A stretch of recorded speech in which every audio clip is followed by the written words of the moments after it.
કોઈ ગમે તેટલું સુંદર હોય એનો ફોટો અડધો કલાક જોવે પછી કંટાળી જશે. પણ ઠાકોરજીના દર્શન વર્ષોથી કરતા આવ્યા, પણ આજે દર્શન બંધ થતા હોય તેમ લાગે હજી 5 મિનિટ ખુલ્લા રહે તો સારું. જેની સીમિતતા ના હોય, જે અસીમિત હોય એ જ સૌંદર્ય. ત્રિભુવન કમનમ તમાલ વર્ણમ. આપ તો તમાલ જેવા વૃક્ષ જેવા પરોપકારી છે. અને વૃક્ષ ઉપર પથ્થર ફેંકે તો વૃક્ષ સામેથી ફળ આપે છે. એ પ્રભુ, અમે ઘણા પથ્થર આપની તરફ ફેંક્યા, પણ છેલ્લી ઘડીએ આપ તો દર્શનના ફળ આપવા માટે જ પધાર્યા છે. તમાલ વર્ણમ રવિ કર ગૌરવ રામ બરમ દધાને. પ્રભુ, આપ તો એવા કૃપાળુ છો. અને એટલા માટે મહાપ્રભુજી કહે, આ સપ્ત સ્પર્શ રૂપ રસ ગંધ પ્રભુ પરખ કરી દો. કામના મનમાં જાગે છે તો લૌકિક કામ તો મનુષ્યને મારનારો છે, બાંધનારો છે, પતન કરનારો છે, એ રજોગુણથી ઉત્પન્ન થનારો છે. પણ પ્રભુની પરખ ભક્તિ થાય. કામો હરિત દૃક્ષૈવ કહીને મહાપ્રભુજી કહે, ભક્તના ધર્મ અર્થ કામ અને મોક્ષ જુદા છે. મર્યાદા માર્ગમાં ધર્મ અર્થ કામ અને મોક્ષ આવે. પુષ્ટિ માર્ગમાં તો પહેલા મોક્ષ, પછી કામ, પછી અર્થ અને પછી ધર્મ આવે. અને મોક્ષ એટલે મોહનું મરવું, એ મોક્ષ. એટલે પુષ્ટિ માર્ગમાં તો પહેલા જ બ્રહ્મ સંબંધ લઈ અહમતા મમતાનું સમર્પણ કરી દઈએ એટલે મોહ મરી જાય. આ બધું જ ઠાકોરજીનું છે. પછી કામના જાગે, પ્રભુ ક્યારે મળે, એને ક્યારે જોઉં, એને ક્યારે સ્પર્શ કરું. એટલે પછી પ્રભુ પરક પ્રેમ જાગે. અને પ્રેમ જાગે એટલે પછી અર્થો હરી રેવહી, ઠાકોરજીની સેવા પધરાવવા માટે જઈએ કે મને પ્રભુની સેવા કરવી છે. અને સેવા પધરાવી ના આવો, ધર્મ હિતે પાયો યહ ધન. અને ધન રૂપ પ્રભુ મળી જાય, અર્થરૂપ. અને અર્થરૂપ પ્રભુ મળ્યા એટલે પછી ધર્મ આવે. સર્વદા સર્વભાવેન ભજનીયો વ્રજાધિપ સસ્યાયમેવ ધર્મો હિ નાન્ય ક્વાપી કદાચન. કે પ્રભુને સર્વ ભાવે સેવવા એ જ વૈષ્ણવનો ધર્મ છે. અને આમ પ્રભુની સેવા કરતા કરતા સંસારની સર્વ કામનાઓ સમાપ્ત થઈ જાય. અનેક અનેક ભક્તોના ચરિત્રમાં તમે જુઓ, ભગવાન આપવા પણ આવ્યા છે ને તો એ ભક્તોએ ના પાડી છે. પ્રહલાદજીને ભગવાન આગ્રહ કરે છે, કંઈક માંગ, કંઈક માંગ, કંઈક માંગ, પણ મનમાં કોઈ કામના જ નથી. કહ્યું કે આ આપવા જ ઈચ્છો છો ને તો એટલું જ માંગુ છું કે આજ પછી ક્યારે માંગવાની જ ઈચ્છા ન થાય એવા આશીર્વાદ આપો. તીર્થ એને કહેવાય જ્યાં જલ અને સ્થળ બંનેની મહત્તા હોય. ક્ષેત્ર એને કહેવાય જ્યાં ભૂમિની મહત્તા હોય. અને ધામ એને કહેવાય જ્યાં અખંડ પ્રભુનો પ્રગટ સ્વરૂપે વાસ હોય. ધામો પ્રસિદ્ધ છે, તીર્થો પ્રસિદ્ધ છે, કુરુક્ષેત્રની ભૂમિ છે. અને કેવા છે ધર્મ ક્ષેત્રમાં. અને ધર્મ એટલે યતો અભ્યુદય નિશ્રેયસ ધર્મ. જે ઉત્થાન કરે એ ધર્મ છે. અને ઉત્થાન કરે એવી આ ભૂમિ છે. સત્સંગ માટે સ્થાનની પણ મહત્તા છે. ભાગવતજીમાં પણ મહાત્મ્યમાં જયારે જોઈએ છે ત્યારે સત્સંગાર્થ સમાયાતા દદ્રસુસ્તત્ર નારદમ એકદા હિ વિશાલાયામ ચત્વાર ઋષયો મલાહ. સનત કુમારો પણ સત્સંગ માટે બદ્રિકાશ્રમ ગયા છે. સત્સંગ ઉત્તમ અને શ્રેષ્ઠ ભૂમિ પર થાય તે મન ઉપર વધારે અસર કરે છે. અને એટલા માટે પ્રાય કોઈ તીર્થ ક્ષેત્રમાં, કોઈ પાવન ક્ષેત્રમાં એ ભૂમિના આશ્રયની પણ મહત્તા છે. એટલે ગીતાજીની રચનામાં ધર્મ ક્ષેત્ર એવા કુરુક્ષેત્રનો પણ ક્યાંક પ્રભાવ છે. કારણ કે આ ધર્મ ભૂમિ ઉપર ભગવાન ઉભા છે અને એટલા માટે ધર્મોપદેશ કરી રહ્યા છે. ઘણી ગીતાજીની વાતો એવી છે કે સ્વયં અર્જુન એમ કહે છે કે આપ બધા માર્ગ બતાવો છો બરાબર છે, પણ મારા માટે શું, મારે શું કરવાનું? એટલે ભગવાન જયારે કહી રહ્યા છે ત્યારે કેવલ અર્જુનને ધ્યાનમાં રાખીને નથી કહેતા. નહીં તો અર્જુન એમ ન કહે કે આ બધા માર્ગો આપ બતાવી રહ્યા છો પણ મારે શું કરવું ને શું નહીં કરવું. અર્જુન વારે ઘડીએ ભગવાનને વ્યક્તિગત બનાવવાનો પ્રયાસ કરી રહ્યો છે. એટલે જયારે પણ ચર્ચા નીકળે કર્મ સંન્યાસ આદિમાં તમે જોતા જજો, ભગવાન સમષ્ટિગત ઉપદેશ કરી રહ્યા છે. મહાપુરુષોની વાણી ક્યારે પણ વ્યક્તિગત નથી હોતી અને એને વ્યક્તિગત માનવી પણ નહીં.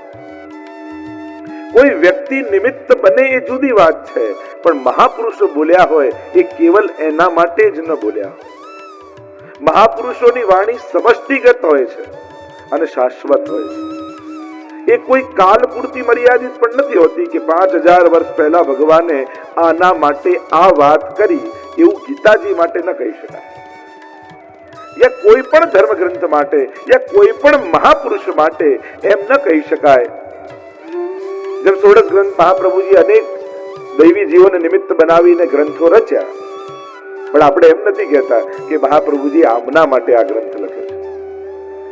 હા, કોઈની જિજ્ઞાસા, કોઈનો પ્રશ્ન, પણ પ્રભુ કોઈને ને કોઈને નિમિત્ત કરતા હોય છે. પણ મહાપુરુષોની વાણી એ શાશ્વત હોય છે, એટલે કે દરેક કાળમાં એ સટીક હોય છે, એ કાલાબાધિત નથી હોતી. કે કોઈ યુદ્ધના સમયે અર્જુનને આપેલો ઉપદેશ એ કેવલ અર્જુન માટે જ નથી, એ અર્જુનને બનાવીને સર્વ માટે કરેલો ભગવાને ઉપદેશ છે. એટલે સમષ્ટિગત ઉપદેશને અર્જુન કોશિશ કરે છે વ્યક્તિગત બનાવવાની, અનેક પ્રશ્નો કરે છે કે મારે શું કરવા? આપ તો બધા રસ્તા બતાવો છો અને બધા માર્ગો છે, પણ મારા માટે શું? પણ ભગવાન તો બધા માટે બોલી રહ્યા છે. અને એટલા માટે જ્યારે પણ ભગવદ વાણી સાંભળીએ ત્યારે દરેક વૈષ્ણવ એ રીતે સાંભળવું જ્યારે મારા માટે કહેવાય રહ્યું છે. ભગવાન મને કહી રહ્યા છે અને મારા જીવનમાં આ વાણીનું શ્રવણ કરીને મારા જીવનનું ઉત્થાન હું કેમ કરી શકું? અને ઉત્થાન કરનારી આ ભૂમિ છે ધર્મ ક્ષેત્ર, એવી કુરુક્ષેત્ર. આ ધર્મનું ક્ષેત્ર છે. અને ધર્મ એટલે જેનાથી ઉત્થાન થાય, એ પછી માનસિક હોય, આધ્યાત્મિક હોય, સામાજિક હોય, સંસ્કારિક હોય, કોઈ પણ પ્રકારે જ્યારે જીવનું ઉત્થાન થાય, જેના થકી થાય એ ધર્મ છે. ધારણાત ધર્મ, જેને ધારણ કરવા યોગ્ય છે એ ધર્મ છે. તો એવી ભૂમિની પણ મહત્તા અહીંયા છે. અને ગીતાજીને સમજવું ક્લિષ્ટ છે. આ તો આપણે બહુ સરળ સાદી ભાષાંતર જોઈએ છે. બાકી તો વિદ્વાનોની જ્યારે એક એક ગ્રંથો ખોલીને ટીકાઓ તમે જુઓ, આપણે ત્યાં મહાપ્રભુજીએ પણ ન્યાસાદેશ અને તત્વાર્થ નિબંધમાં જે શાસ્ત્રાર્થ પ્રકરણ છે એને ગીતાર્થ પ્રકરણ કર્યો છે. જેમ ભાગવતજી માટે કહેવાય છે વિદ્યાવતામ ભાગવતે પરીક્ષા, એમ ગીતાજી પણ સાધારણ જીવોને સરળતાથી સમજાઈ જાય એવું નથી. પણ આપણે પ્રયાસ કરીએ છીએ કે ભગવદ વાણીને સરળતાથી, સહજતાથી આપણા જીવન ઉપયોગી કેમ એને દૃષ્ટિકોણથી જોઈ શકાય.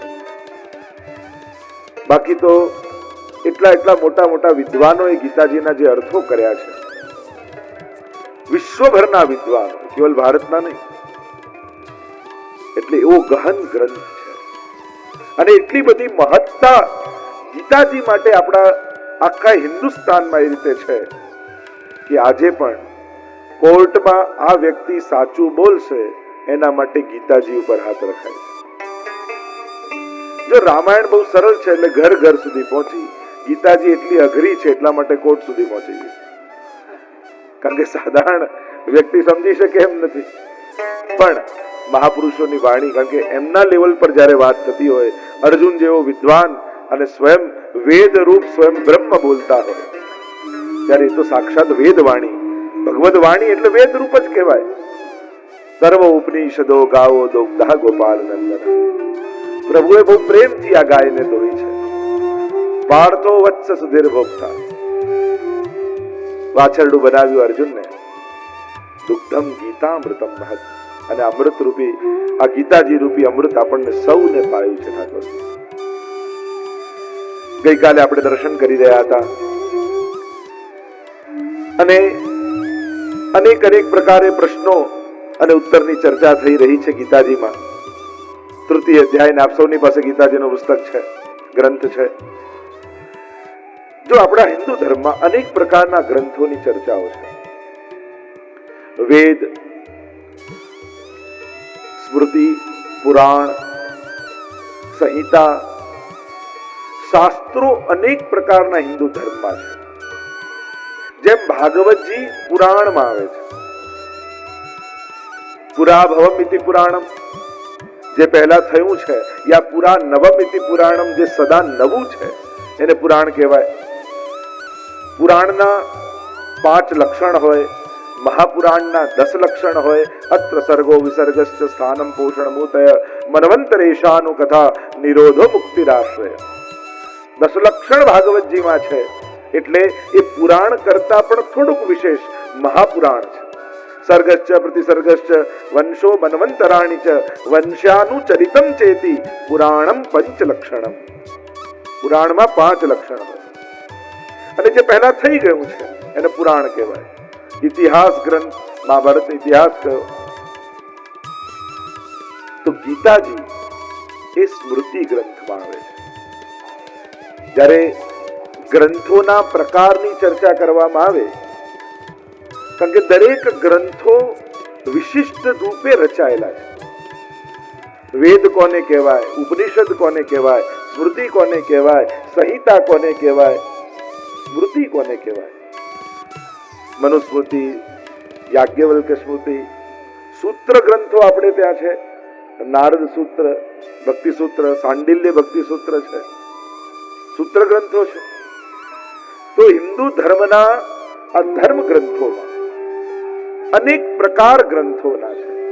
ખાલી સંસ્કૃતમાં લખાયેલું એટલે ગ્રંથ આપણે કહી દઈએ, પણ એમાં પણ વિશેષતાઓ છે, વિભિન્નતાઓ છે, એની વિશેષ પ્રકારની મહત્તાઓ છે. ગીતાજીને સ્મૃતિ ગ્રંથ માનવામાં આવે છે. સ્મરણાત સ્મૃતિ, જેનું સ્મરણ કરીને કહેવામાં આવે સ્મૃતિ કહેવાય. એટલે કે ભગવાન પણ ઋષિઓની જે ઉપનિષદોની વાણી છે એનું સ્મરણ કરી અને અર્જુનને કહી રહ્યા છે. અને એટલા માટે શાસ્ત્રોના પ્રકારમાં ગીતાજીને સ્મૃતિ કહેવાય છે.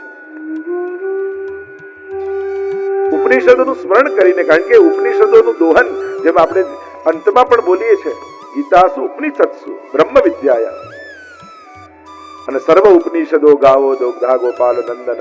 ભગવાન સર્વ ઉપનિષદોનું સ્મરણ કરી એના સાર રૂપ ઉપદેશ, એટલે કે ભગવાન પણ કેવલ પોતાના વિચારો પ્રગટ નથી કરતા, ભગવાન પણ શાસ્ત્ર આજ્ઞા કહે છે. આપણે ત્યાં લોજિકની મહત્તા નથી, આપણે ત્યાં શાસ્ત્ર પ્રમાણિત વાતોની મહત્તા છે. અને એટલે ભગવદ ગીતામાં ભગવાન આગળ પણ કહેશે, ધર્મ અને અધર્મ નક્કી કેમ કરવો. મને મારા મનથી જે ધર્મ લાગે એ જ ધર્મ, મારી બુદ્ધિથી લોજિકલી મને જે સાચું લાગે એ જ સત્ય. સત્ય ને અસત્ય કોને કહી શકાય? કોણ નક્કી કરે કે આ સત્ય છે, આ અસત્ય છે? કારણ કે જો દરેક વ્યક્તિના વિચાર પ્રમાણે જવાનું હોય તો જેટલા વ્યક્તિ એટલા ધર્મ પ્રગટ કરવા પડે. દરેકનું સત્ય કંઈક જુદું હોય. સત્ય ને સત્ય નક્કી કોણ કરે? ધર્મ અને અધર્મ નક્કી કોણ કરે? ભગવાન કહે, યહ શાસ્ત્ર વિધિમુત્સર્જ્ય વર્તતે કામકારત ન સિદ્ધિ વાપ્નોતિ ન સુખમ ન પરામ ગતિ તસ્માત શાસ્ત્રમ પ્રમાણમ તે કાર્ય વ્યવસ્થિતો. ભગવાન કહે કે શાસ્ત્ર કહે એ ધર્મ અને શાસ્ત્ર કહે એ અધર્મ. શાસ્ત્ર કહે એ સત્ય અને શાસ્ત્ર કહે એ અસત્ય. આ નક્કી હું ને તમે નહીં કરીએ, શાસ્ત્રો નક્કી કરે છે. એટલે ભગવાન પણ શાસ્ત્ર આજ્ઞા કહી રહ્યા છે. નહીં તો પોતાની રીતે જ નક્કી કરવાનું હોય તો બધા પાસે પોતાના લોજિક હોય છે. પછી તો કોઈ ખોટું નથી. આતંકવાદીઓ પણ કહે અમે ધર્મ કરીએ છીએ, પછી તો એ ધાર્મિક માનવો જોઈએ એને પણ. પછી એને ખોટો કેમ કહી શકાય? બધાએ પોતાના લોજિક પ્રમાણે જવાનું હોય તો દુનિયામાં ક્યારે સત્ય ને અસત્યનું તારણ જ ન કાઢી શકાય. ભગવાન પણ શાસ્ત્ર મર્યાદાનું ઉલ્લંઘન કરતા નથી. અને એટલા માટે સત્ય જ્યારે પણ શોધવું હોય ત્યારે કોઈના લેક્ચર કે કોઈની લોજિક ઉપર ન જતા શાસ્ત્રોને જોજો. શાસ્ત્ર પ્રમાણિત વાત. હું પણ અહીંયાથી જે બોલું, મારા મનોકલ્પિત વાત કરું તો એ ક્યારેય માનતા જ નહીં. શાસ્ત્ર પ્રમાણિત વાત હોય એનો સ્વીકાર કરવો, કારણ કે શાસ્ત્રો ભગવાન દ્વારા પ્રગટ થયેલા છે અને એ જ આપણા સમસ્ત લોકો માટે પ્રમાણિત છે.